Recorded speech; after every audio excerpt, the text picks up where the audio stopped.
Aholini toza va sifatli ichimlik suvi bilan barqaror ta'minlash bugungi kunda ijtimoiy sohadagi eng muhim vazifalardan biri sanaladi. Shu bois mamlakatimizda suv ta'minoti tizimini modernizatsiya qilish, eskirgan tarmoqlarni yangilash, yangi quduqlar qazish hamda zamonaviy muhandislik sharoitlarini barpo etishga qaratilgan loyihalar izchil amalga oshirilmoqda. Bu kabi bunyodkorlik ishlari nafaqat aholi turmush farovonligini yuksaltirish, balki ijtimoiy obyektlar va ishlab chiqarish korxonalarini uzluksiz suv bilan ta'minlash orqali hududlarning iqtisodiy rivojlanishiga ham xizmat qilmoqda.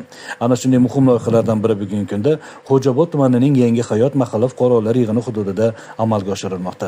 Andijon viloyati Xo'jaobod tumani Yangi hayot MFda ishlab chiqarish sanoat zonasi qurilyapti.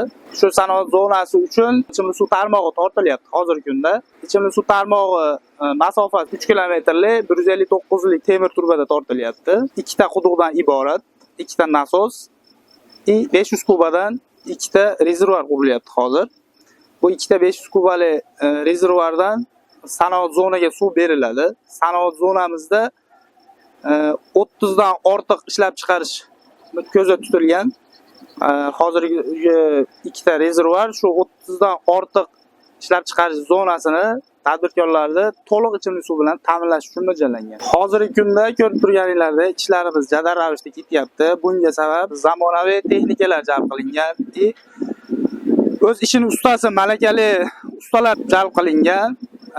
Umid qilamizki, tez kunda shu sanoat zonasiga ichimlik suvini yetkazib berishni oldimizga maqsad qilib qo'yganmiz. Investitsiya dasturi doirasida mazkur mahallada uzunligi 3 kilometr bo'lgan tarmoq qurilmoqda. Shuningdek, ikkita yangi suv quduqini qazish hamda har biri 500 kub metr sig'imga ega 3 ta suv rezervuarini barpo etish ishlari jadal sur'atlarda davom ettirilmoqda.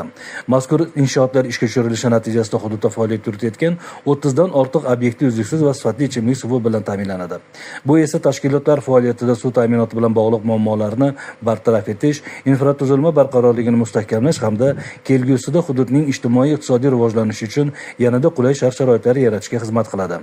Shu tariqa amalga oshirilayotgan har bir bunyodkorlik loyihasi inson manfaatlarini ta'minlash, aholiga munosib turmush sharoitini yaratish va hayot sifatini yuksaltirish yo'lidagi muhim amaliy qadam bo'lib xizmat qilmoqda.